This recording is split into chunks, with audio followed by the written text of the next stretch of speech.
welcome to all my subscribers. I'll just say it again in case it gets cut off. Welcome to everybody around the world.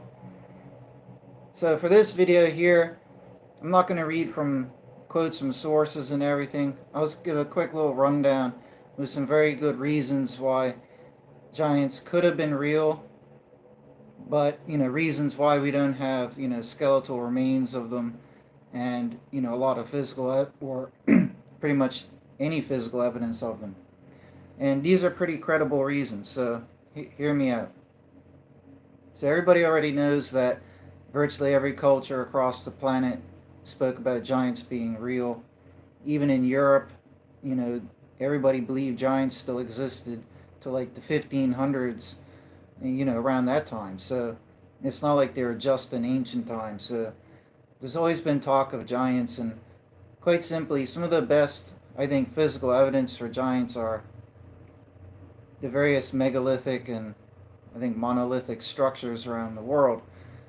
The general trend, what you see is the older the monument, monuments that have obviously been created by intelligent minds, constructed, even if they're simple like dolmens, but the megalithic monuments around the world are all from more ancient times, before modern man. Now, a lot of people don't know this, so I've done extensive research on the topic of giants for like 20 years. So I know a lot of things that the average person hasn't heard about. So for starters, most people aren't aware that the Great Pyramid, I think, of the Sun, but the largest and the oldest pyramids that are down in Mexico and South America, if you ask the natives who built those temples and structures, the natives all say it was a race of giants that lived here before we did. The same thing is found in Peru, because like I said, South America. In Peru, up in the Andes, where you have the Inca civilization, and I can't pronounce any of these names of all these different cultures and their places. I'm not going to try to. I'll just sound like an idiot. But that very famous place on top of the mountain, that structure there, that megalithic little city itself is very mysterious. Like, how did the people build it, whoever built it, how could they be strong enough to bring those giant stones all the way up there? And not just that, but to construct them and make this structure that's lasted hundreds or thousands of years. And again, with that megalithic city there, if you ask the natives who built it, they say, oh, it was a race of giants that lived here before we did. Now, in North America, if you go throughout North America, again, looking in the same more ancient time frame, you'll find all those burial mounds that are across America, North America. And if you ask the native tribes people who built these structures, whether it be the mounds or dolmen type structures in America, the natives will say, oh, well, we didn't build them. They were already here. It was a race of giants who lived here before us. You see that's North and South America. And if you were to go up to native Canadians, like the Native Americans of Canada, whatever the proper term is, I have some friends. I've spoken with people. I know a member of different tribes, like 2 different people.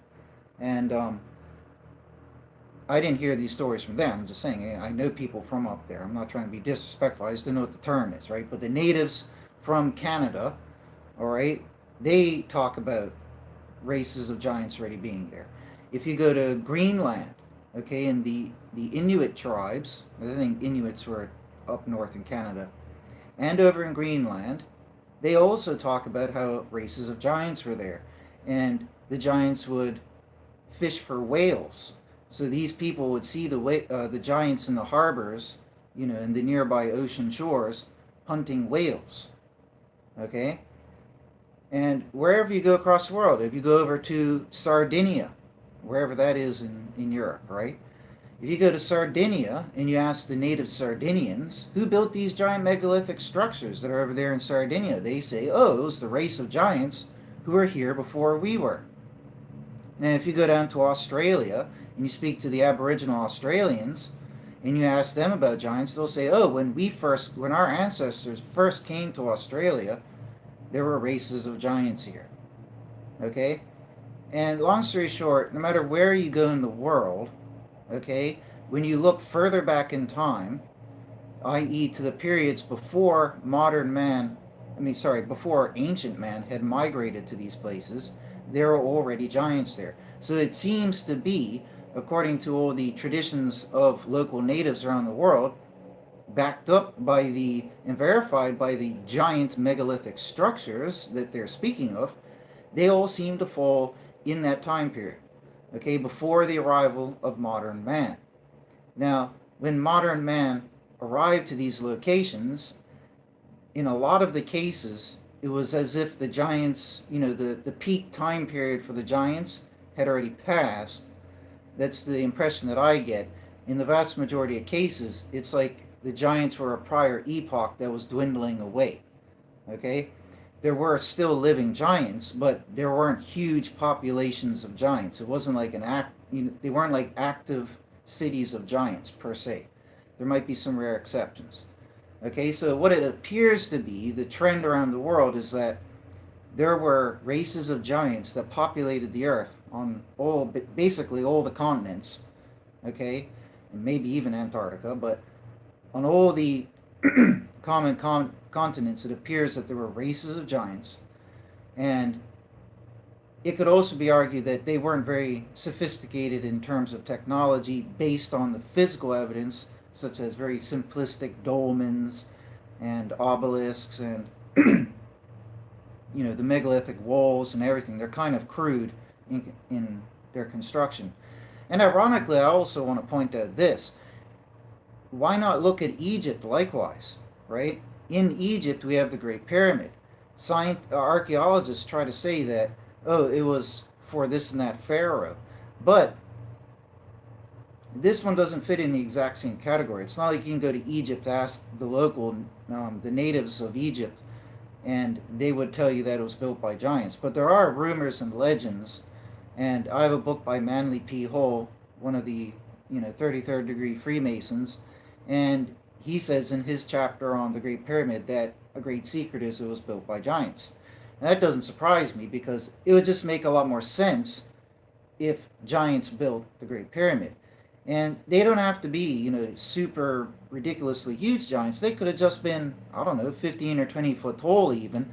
That would make them far more capable, and it would be less supernatural that the pyramid could be built. I mean, to me, it's less supernatural to say that there were 15 foot tall people who are, like 50 times as strong as us, and that they built this pyramid. That's more realistic, if you ask me, than saying that, oh, no, 5 foot tall or 6 foot tall humans built the pyramid. That's just impossible, right? But again, you see the same kind of trend.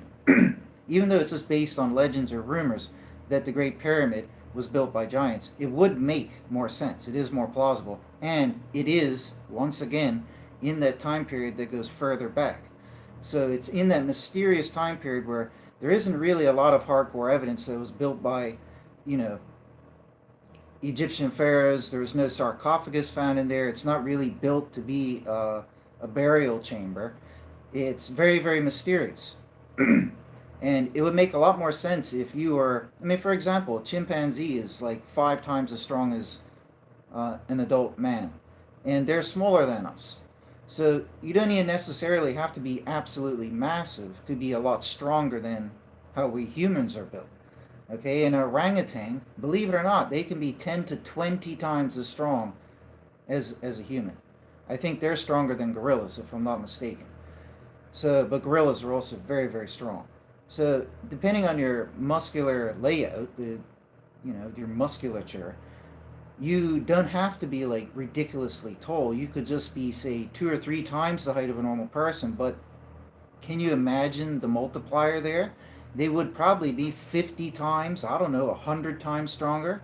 And if you're 15 feet tall and you weigh about 1,500 pounds, you'd be astronomically strong. That would make a lot more sense that somebody weighing 1,000, 2,000 pounds would be able to move a giant stone block that weighs many more thousand pounds or quite a few tons. You know what I mean? That'd be far more plausible. It would only take a few giants to drag the blocks across the sand. You know what I mean? Or to put them on big logs and carry them on their shoulders. They might be capable of that. There was a very strong human man, I think his name was Philip, but he was a French Canadian. And another rumor or legend is that French Canadians, like the older stock, that they had some giant genes in them. That's just a rumor and a legend. French Canadians have this condition where they tend to be extra hairy, have more testosterone, and immense strength. I mean, this guy, who's without a doubt probably the strongest human that ever existed, he was strong enough to carry horses on his back, like full-blown horses. He could pick them up and carry a horse on his back and walk quite a distance with a horse. When he was young and he grew up, he practiced. He practiced with young cows and such, and he eventually made it all the way up to like full-blown horses. They weigh like 1,000 pounds or 1,500 pounds, but his record, I think, was like around 1,500 or 1,800 pounds on his back. And he is famous for picking up, there is this large like plank of wood or a log, and he would nestle it on his shoulder like this, right? The log itself weighed, I don't know how much, like 1,000 pounds, something ridiculous. And then he had, the sum total was like 1,800, right? But the fact is he had this giant log on his shoulder. And then it was like a dozen people or so sat on the log. And there's photos of it, right? There's photos, and I think there's even videos that I've watched. There's quite a bit of footage of him. He was from like the late 1800s, early 1900s.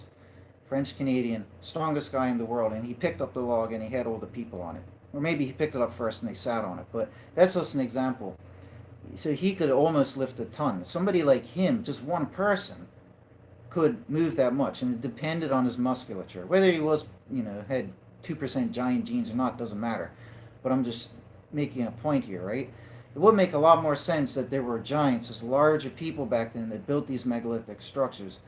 It would be difficult for us to do that in our modern time. It makes no sense that people on average who are 5 feet tall, because people were shorter allegedly in ancient times, it doesn't make sense that people 5 feet tall with no forms of technology would be able to move these giant blocks and cut them and move them. And it doesn't matter what site you're talking about around the world, whether it's the Great Pyramid, whether it's like the Pyramid of the Sun in Mexico, I think it is, whether you're talking about the massive dolmens that are all throughout Europe, or the dolmens in Sardinia, and just all the other massive structures. And then we also have, even Stonehenge and stuff like that. Like, why would people who are smaller in stature and weaker, why would they go through, and how could they? It's never been truly answered. Why and how could they go through all that effort? When you look at what the people say generally around the world, they all say that giants built these things. So just going by that evidence there, it does appear that it probably could have been giants. But, and one other thing before I get into where do all the giants go. I think one of the most amazing examples of an ancient epoch of giants, races of giants in the earth, is over, I think it's in the Ural Mountains. I can't pronounce the name, like Goynich or something like that there. I think it's in Siberia. Some say it's in Ukraine. It's probably because it's in that area where, there's different regions connect. But up on top of these mountains, there's been pictures of these walls. It looks like giant titanic walls that people probably, it looks like giants like 100, 200 feet tall built these things. Like the blocks are so big that you have pine trees growing next to the blocks, and the blocks are like the size of pine trees. So I don't know how big the pine trees are, but I mean, you're talking at least 30, 40, 50 feet tall or more. That's how big the blocks are, each of them. They're like rectangular cut blocks laid like a wall. And it just stretches on for miles. So those are famous photos. Everybody's seen those who have known about them. I think they've been around for a decade or maybe 20 years. Obviously, local people have known about that giant structure. But science, of course, comes along like it always does, and then tries to foo-foo it away under the rug.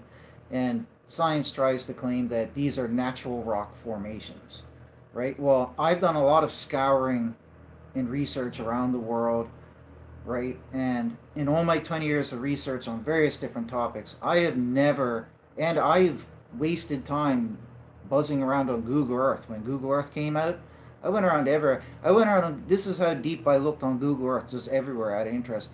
I went through North America somewhere. I was zooming in and just following trails off in the desert because I wanted to see if I could find ancient ruins. I actually found on top of this hillside this row of stone monuments. And I was like, wow, that's amazing. And I felt like, oh, maybe I'm the first person to discover it. So I marked it. But then, like, a little while later, I found out that it is an ancient site and ancient natives built these things on there. So, I mean, like, I found that by accident, but it's a legitimate site, right? So I've looked on Google Earth, not the whole planet, but I've done a lot of research. I've never heard of anything like this out there. So for science to come out and say that, oh, it's a natural formation, then show me an example where this occurs elsewhere. You know, like the Giant's Causeway up in Ireland or wherever it is, that's a natural stone formation, right? Primitive peoples thought it was built by giants. It does look like it was built by giants, but those are natural stone shapes and formations. They're growing up like crystals and they look like rock, right? Columns of rock growing up. And it looks like it's been constructed, but it's not. It's this natural crystalline geometry of rock forming, right? Now, you cannot say the same about this giant wall that's over in these mountains. You just can't. Now, there's a video that I only found recently where somebody got in a helicopter and flew up in the air way above that mountain range, okay? Now, looking down at the mountain range, we have the scientists telling us that this is a natural rock formation, which means it should be able to occur elsewhere, right? So up in the helicopter, you can see everywhere, the whole landscape around for, I don't know, tens or hundreds of miles or whatever, and there's nothing else like that in the vicinity. It is all by itself on top of a mountain range, and it's at the peak of the mountain range along the top ridge. I think that's what you call it, the top of the mountain range, and it's a wall, okay? It looks like a wall, and due to the ancient age of it, it's crumbled down in portions, okay? Now, there's a lot of photos where it's unmistakably a wall, okay? And I haven't seen anything else that looks like this. Why? And think about this too, right? Mountains are formed by rock pushing up, right? So you have the mountain range there. It looks like any other mountain on Earth. Rock is pushed up, millions of years ago, and grass and this and that and whatever has grown on top of it. Okay, well, on top of that, totally separate, looking a lot newer, like maybe tens of thousands or so years old, you have that giant stone wall. So if you're talking about that's a natural formation, okay, yeah, I see how the mountain pushes up and forms a mountain over millions of years, but then where is the precedent for the tip of mountains pushing out things that look like giant block stone walls? I've never heard of that before, and I've never seen an example of that anywhere else. Okay, so to me, that is probably one of the most striking examples of megalithic architecture, in my opinion. And I don't think there's any question that it is built by intelligent design, because when you look at all the photos of the people down up close, like intimately going, in the passageways of this giant wall, there are clear cut, edged, passageways going through certain blocks. Okay? There is no way. And when you look at the edge of the giant blocks, they aren't splits and cracks like natural cracks. They are like uniform in shape, and I'm sorry, there's no way around it. It's a giant wall. And if that is legitimately a giant wall built by what could only be titans, I don't even think small giants could do that. That is just very frightening and shocking evidence that backs up all like the ancient Roman and ancient Greek legends about the titans, like the biggest of the biggest giants. And giants that big kind of seem a bit far-fetched to me, but when you look at something like that wall, it really makes you wonder. So it does seem like there is a precedent with physical evidence around the world, is backed up by local legend around the world, local tradition, that giants existed before modern ancient man, okay, and that they had their own civilizations, which are probably quite primitive, okay. They had megalithic structures that they built for their own primitive reasons. And, I mean, for example, dolmens were probably chairs or markers for territory. Dolmens look like chairs. A giant could sit off on his chair and just check out the landscape. You know what I mean? As an example, I think it's in Japan And another, for which one is this? In Thailand or something, they have the field of jars, or Borneo or something like that. These giant jars, they're just scattered throughout this field. I mean, there's no explanation, and the natives say that it's products of giants. It's, things that the giants constructed and ditched there and just left there, many millennia ago. But, of course, science says, oh no, giants don't exist. It was the locals who made it. I guess they just forgot over time that they made it. I mean, come on, it's just ridiculous. Why would you go through all the effort of cutting all this giant stone, transporting it, and just ditching it, and it having no use in the middle of this giant area? You know what I mean? And these things look like giant stone bowls with and they're hollow, and you could put things inside of them and put lids on them. So, in my opinion, I hate to say it, but that's probably what giants used to hold their prey. So the giants would walk through the field or whatever, holding this giant stone jar, pick up some people or animals, stuff them inside the jar, put the lid on it, the big stone lid, plonk it down on the dirt, and then walk away and continue their hunting. Come back, put more in there, and it'd just be like a snack. They could just come back, and giants are probably so, according to all the legends, giants didn't really care if food was fresh or not, type of thing. So they probably wouldn't even care if the people or creatures died in there. They'd just come back, and maybe they'll let them bake in the sun, you know what I mean, have some jerky when they come back. So there's a lot of very strange things like that around the world, and it just makes more sense that giants had purposes for them. Like Stonehenge literally could have been a ring of chairs that giants sat on. That would just make a lot more sense if you had people that were even just 10 to 15 feet tall. It would be so much easier for them to construct Stonehenge.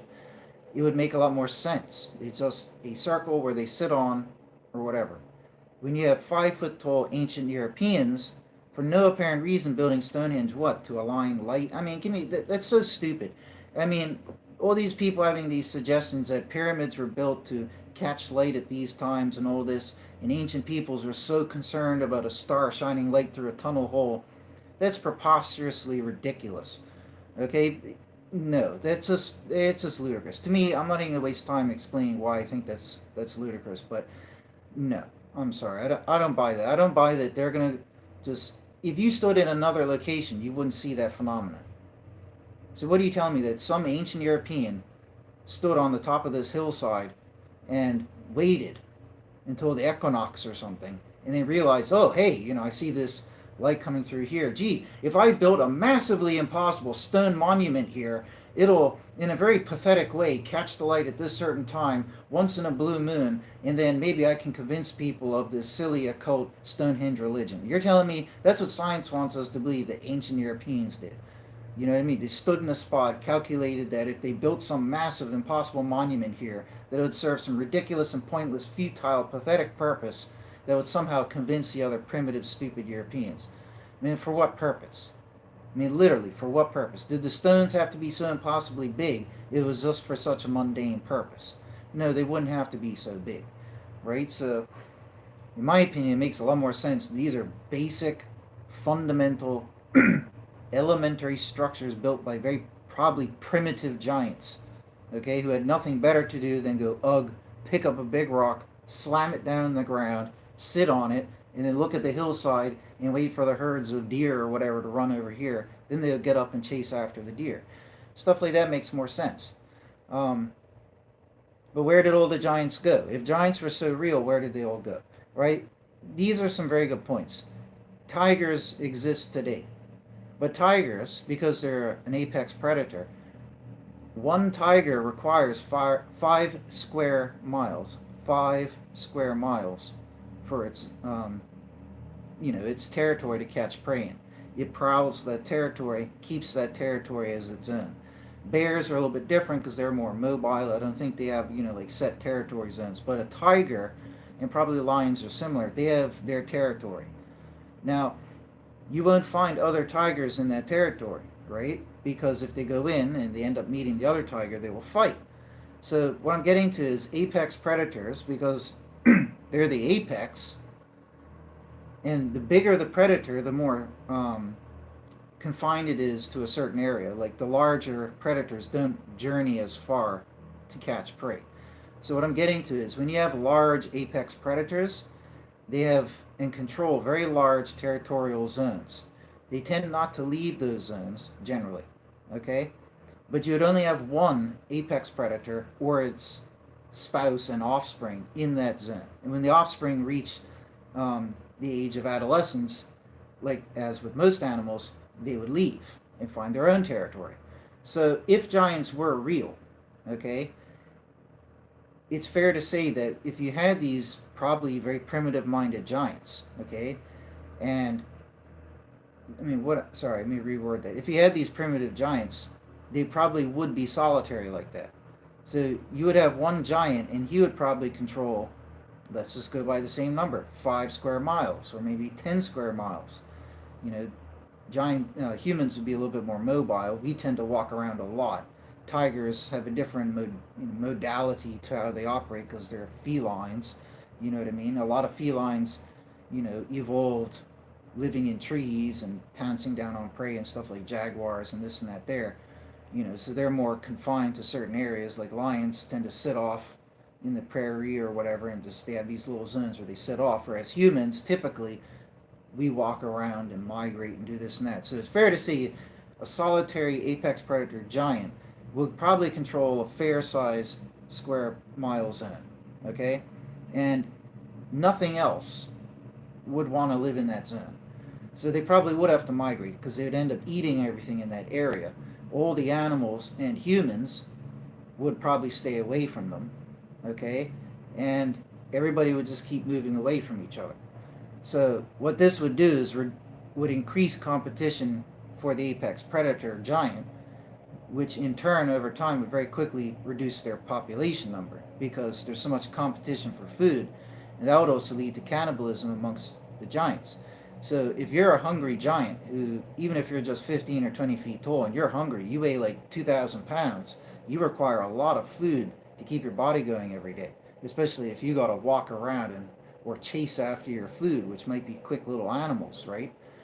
What you would have to do is consume a lot. I mean, the ancient Titans allegedly ate 1,000, according to Enoch, I think it is a book on Enoch, they ate like 1,000 cattle a day. Now that's a lot. And if they ate 1,000 cattle, they could probably eat 5,000 humans a day. And even in Greek and Roman legend, they would just wander from hillside to hillside and eat everything in sight. So in North America now with the Bigfoot, if you look at all these Native American tribes, like there's dozens of them that talk about the Bigfoot, the common consensus in like 95% of the cases is that one of the reasons that Native American tribes pitched their teepees, their tents, and had this mobile lifestyle is because they were constantly being raided by giants, which we term Bigfoot.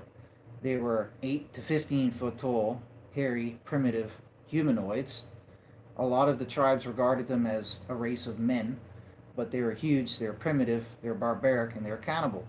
And they would come raid the camps at night. They loved eating the babies. They would eat people live and raw. They would also, string them up and roast them in the sun as jerky and eat them as human jerky. Okay, and the people would have to give offerings or sacrifices to these creatures to keep them away. So, I've postulated years ago that if ancient, and not denying religion, but the perfect marriage of, science and religion, the reality that we did live on Earth before 4,000 BC. I mean, obviously, Adam's just a different storyline. But before Adam and really ancient man, and going back even further, when you had the epoch of the giants, okay? Hold on, I lost my train of thought there. Anyways, it might come back to me. But anyways, let me go on to another thing that I wanted to mention. Where did all the giants go, right? So if you had all these massive, that's right, the Bigfoot. So they would constantly have to be mobile because, they'd set up their teepees, and at night or whatever, the giants would come.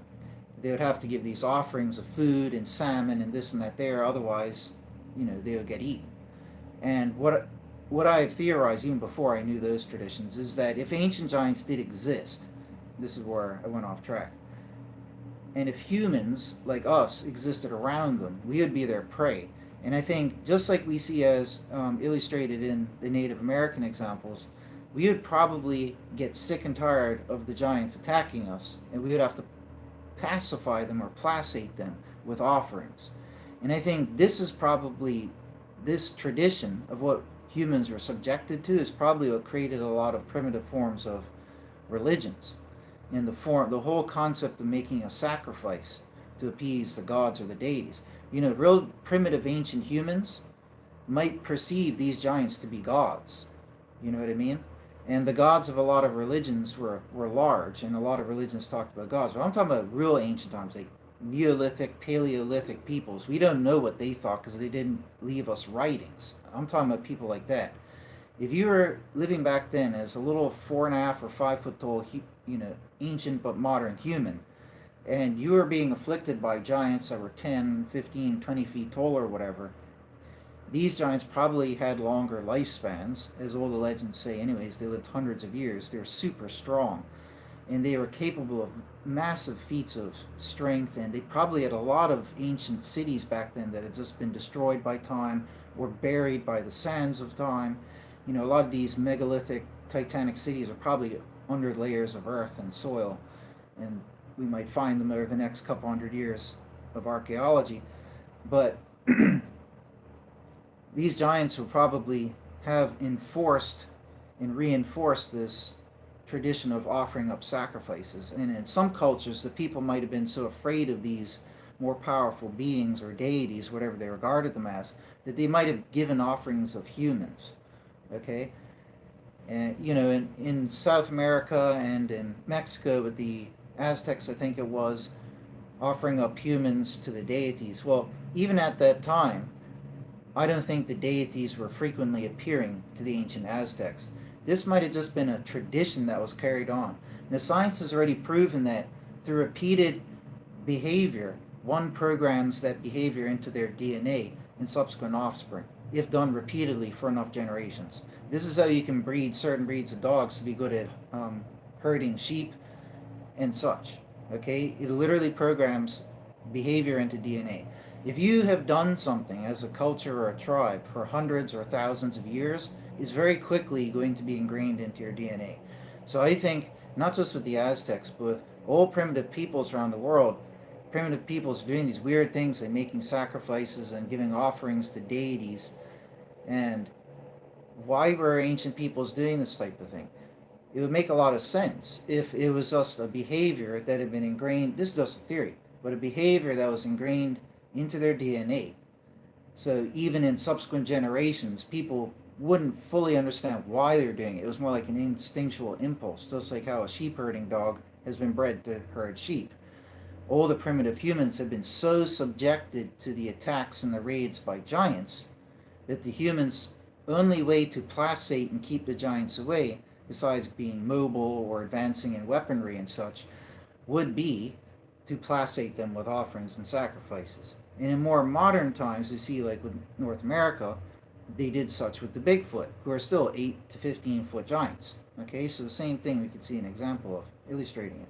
So it's interesting to consider, but it's very, very possible. I mean, if you're a primitive ancient person, like human, and you lived in a world where there might have only been 1 or 2 apex predator giants in your region, per se, because of, their large territory, like I mentioned before. So it's not like you lived necessarily amidst a city of giants, but if you're an ancient person, like, just for example, the average ancient person might have lived in a region where there's 1 or 2 giant apex predator giants, and your life would have been spent hearing all about the tales or even witnessing it directly on a daily or weekly basis of this giant scouring the hillside, the people having to go hide or whatever it might be, but you would witness the giant coming around, picking up people and eating it. Now, you as a simple-minded primitive person, and I'm talking about Neolithic, Paleolithic, like real far back in time, you would probably, because it's your daily life and experience, see yourself in that position on the food chain. You would view the giant, who is your dominator, as a superior. So that reinforces, like I said, the theory that a lot of primitive peoples would have perceived these giants as superior beings, if not deities. Okay?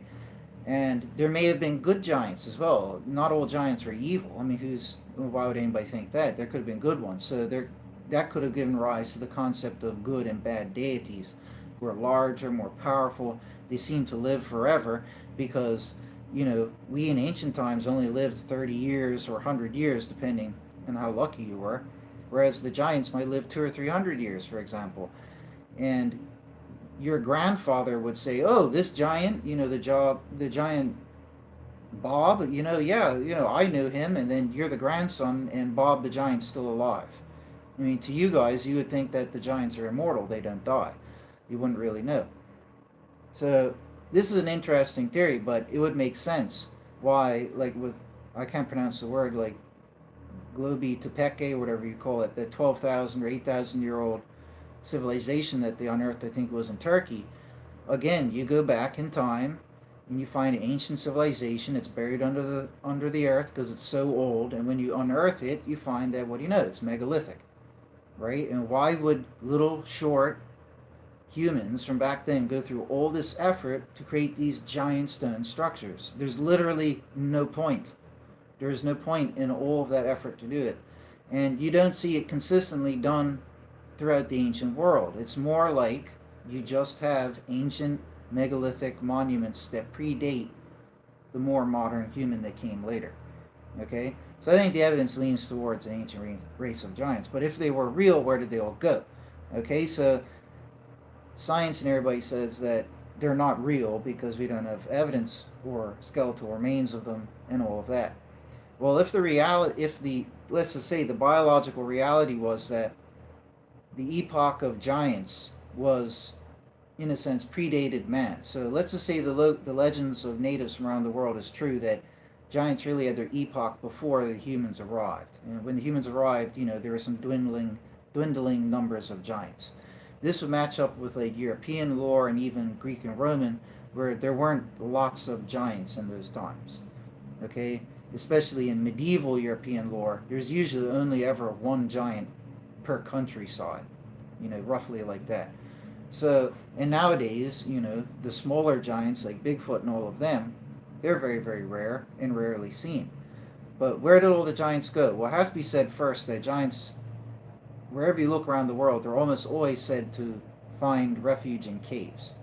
Okay, so you have the Cyclops, for example, from Greek and Roman. The Cyclops lived in a cave, and Bigfoot lived in caves. Native American elders have revealed on record that the Bigfoot have always lived in cavern systems, and that's why we don't see them frequently. And around the world, you hear the same thing. So that's one good reason, in the face of science. The reason why we don't find lots of remains of them is because they primarily live in caves, and they probably bury their dead in the caves. And for all we know, they might throw all their bones at the bottom of a deep cavern that science will never find. So that's one good reason, because the remains are probably in caves. The next reason is, like I said earlier, they're from a prior epoch, so they're even more ancient, right? So we should expect to find less skeletal remains than we do of, like Australopithecus and such. We should probably find less if giants really did exist in an epoch before then. There'd be very, very, very few. So, I mean, if all humans today came from, as science says, these ancient pre-humans, like Australopithecus and everything in between, all the way up to Heidelbergensis, if all, going by what science says and all that, there must have been millions of those across the earth, like lots of them that continue to live and thrive, natural selection, and made the giant human population that we have today. Okay? It's not like you go back 10,000 years and there was only 100,000 people on the planet, right? There's probably been millions and millions of individuals that over time have become the modern population, okay? Now, even though there were millions of them, we don't have many skeletons of these pre-humans, okay? So if during the time of these pre-humans the giants were actually scarce, then we should expect to find even less proportionately. If we only have a few skeletons like Lucy, but they probably lived in the populations of millions around the world, to each their own variety, species or whatever, that was the pre-humans in the millions, but we only have a few skeletons of them. We should expect to find proportionally less of the giants, which would mean basically zero. Okay, combine that with the fact that they're from a prior epoch, so the vast majority of their skeletons, if they're still preserved, would be buried deeper. Okay, so an evidence for ancient civilizations from prior epochs being buried deeper is like Globi Tepeki, however you pronounce it. Okay, so there's reason to believe that that's the case. Now, another thing is that, we have all these ice ages, okay, and the ocean levels have been on top of mountains in prior epochs. They've been a lot lower in prior epochs. And wherever, at whatever point, whether the ocean's been higher or lower, by hundreds of feet or thousands of feet or whatever it's been during these drastic changes, at any point in these epochs, you could have had civilizations or races of giants existing in those prior epochs. Okay, so that means we shouldn't just be looking for remnants of giants on the surface ground level. They might actually be, if we were to drain the oceans down a couple hundred feet, we might then find their skeletons a couple hundred feet down. You see my point? Or they might be a couple hundred feet or a couple thousand feet up in the mountain ranges, because maybe back in the epoch when the actual giants, the bona fide giants, used to have their time, maybe the ocean levels were 1,000 feet lower or 1,000 feet higher. You follow me?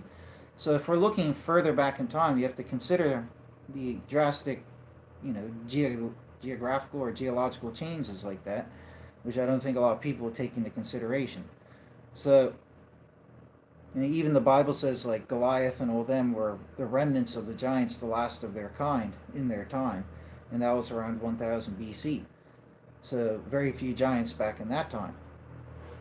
But there were cities, or allegedly there were cities of giants, such as the Anakim in biblical times. So allegedly there were still cities of giants. But another reason we probably don't find the remains of giants is because a lot of the giants are said to be cannibalistic. Not only did they like to eat humans anyways, all around the world, that's a common trend. I mean, if you're eating humans and you start to enjoy that, then the giants would soon recognize that they are also humans. So the giants, if they prefer the taste of little humans, the giants would also prefer the taste of big giants. Okay? Now, consider if you're a giant, it'd be a lot easier for you to go out, knock down another fellow giant, and then you'd have food for a month. If you were a big giant and you had to go through the landscape hunting dozens or hundreds of small little creatures that can run very quickly and hide in bushes, that's a lot harder for you for a lifestyle, for hunting. So that's probably a logical reason why the giants just resorted to cannibalism. Right? The book of Enoch says they ended up eating up all the animals, and I think the book of Jubilees or whatever. But besides that, it's just logic. It'd be easier for the giants to resort to cannibalism than to continue hunting lots of little prey. Okay, and the little humans would eventually learn fire and develop tools and weapons. That would bring the giants pain if they tried to go and hunt.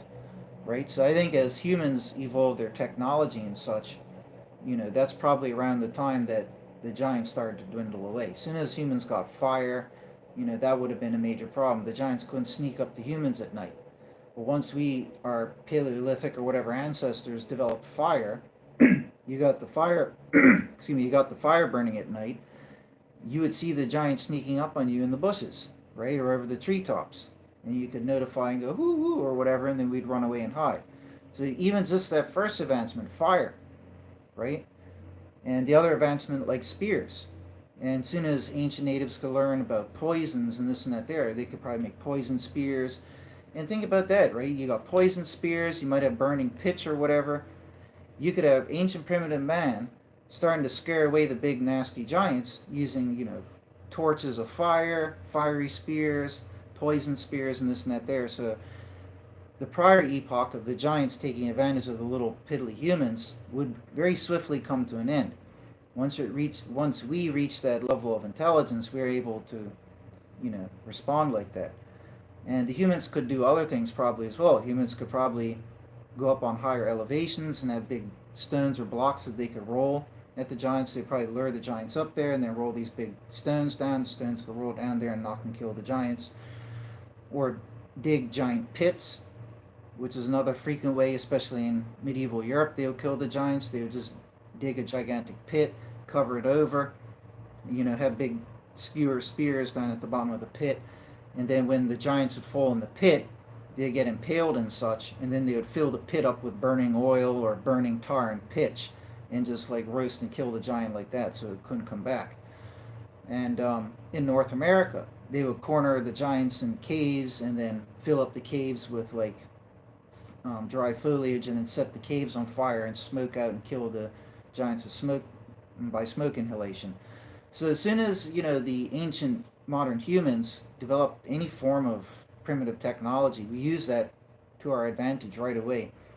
And there's also interesting things like you have, I can't pronounce it, like Tehuaclan or whatever you call it, that ancient Mexican city that's built, I think it was by the Aztecs, on the water. I've always thought since I was younger they probably built it on the water to help stay away from enemies, right? And if you're a big heavy giant, you do not want to go walk out on a marsh, because you're going to sink in with all your heavy weight.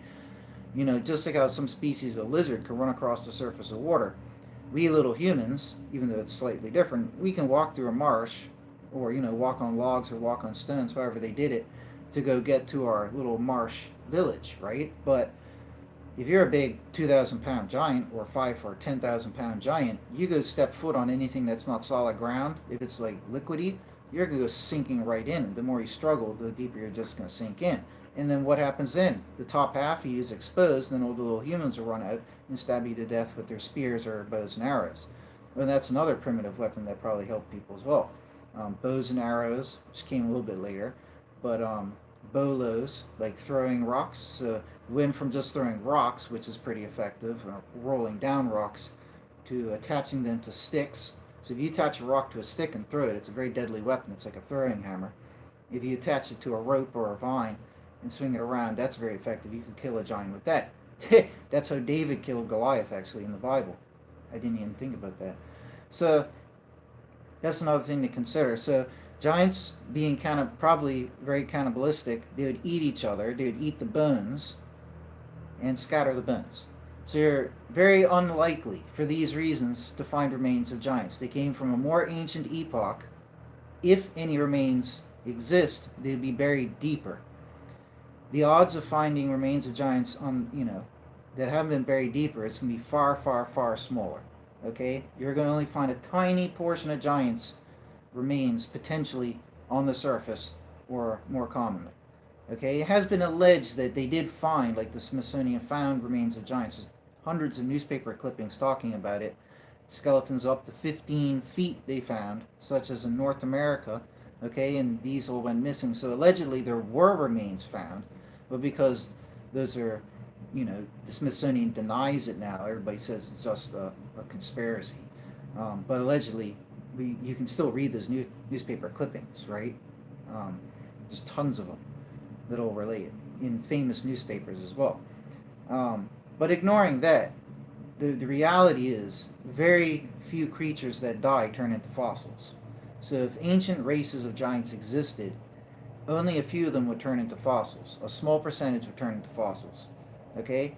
If those fossils did exist, they would be buried deep down because they're from a much older epoch. The odds of finding remains of giants on the surface, because they were remnants, some of the later giants that happen to still live on, you're going to find even less. Okay? And because they're on the surface and not buried so well, if they did fossilize or they died and their skeleton was there, there's less of a chance for them to be preserved over many thousands of years. You also have to factor in the cannibalism. Like I said, they'd eat the bones, scatter the bones. That would remove all chances.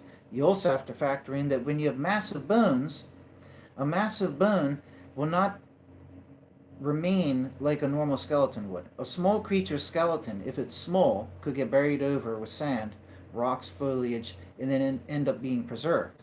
It's a lot less likely to be noticed. If you're a big giant and you die, and you're dying on the landscape, all the predators and scavengers around will smell you and see you for miles, come up to you and eat you and scavenge you, and then scatter your bones like that. Because giants were so big, if they died by themselves without another giant to bury them in the cave or wherever it is, okay, giants, we dig 6 feet down, maybe giants dig 100 feet, you don't know, right? So that's another thing to consider. My point is, even if giants did die to remain on the surface, for us to find thousands of years later, almost all of them would have been scavenged. And not just by animals, but by people. Imagine you being a person, you seeing a dead giant or a giant skeleton. You're going to go and grab those bones and take them as heirloom items. And there you go. Again, the scattering of the bones. It'd be very unlikely for a giant to die from any cause, to sit there on the landscape, rot away and die, and then for the bones to be preserved somehow through fossilization or whatever. Very unlikely for them to sit there. It would have had to have died in like a Siberian mountain or something like that.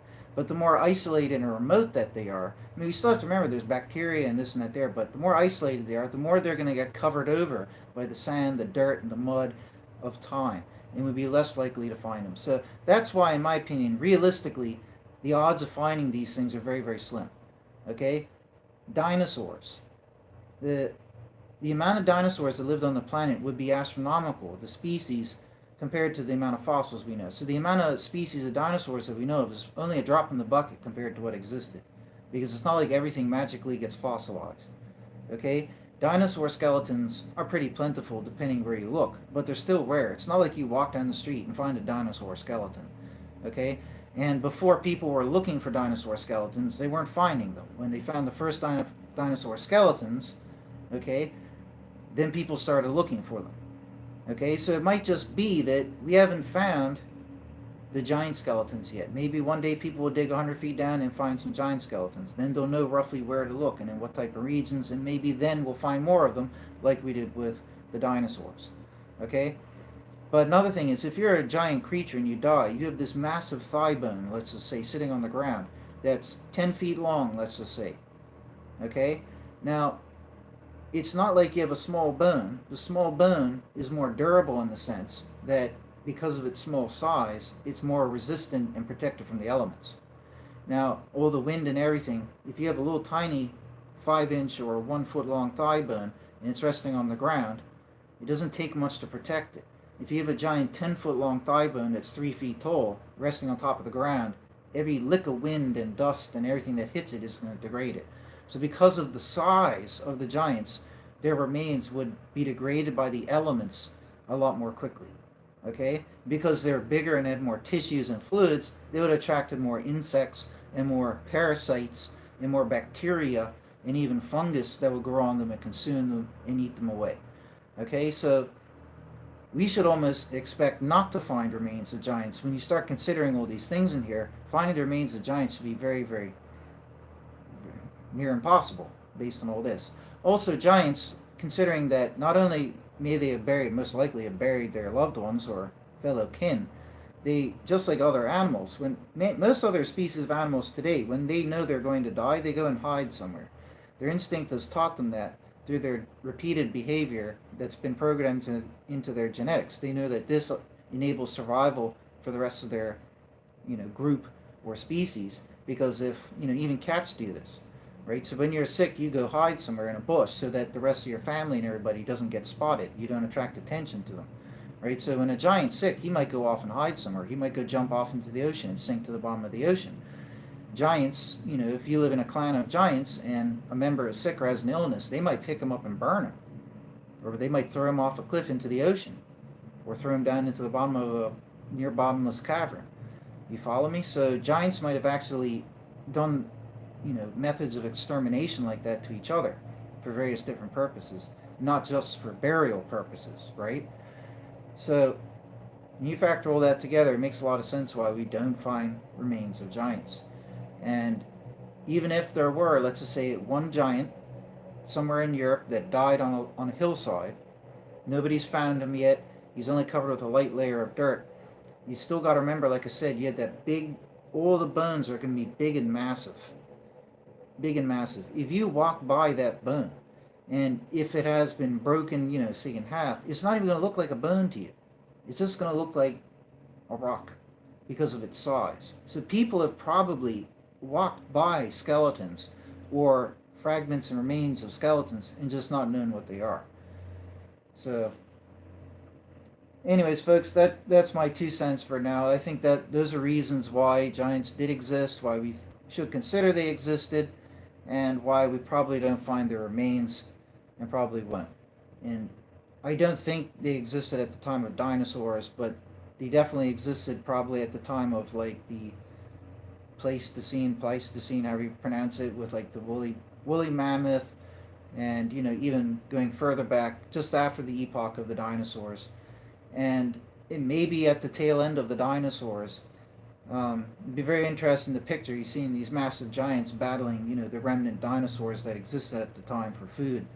But even if they came after the time of the dinosaurs, they would have had all these ancient giant creatures. I mean, back then, dragonflies, well, sorry, back in the dinosaur days, like Precambrian or whatever it was, dragonflies were like 3 feet wide.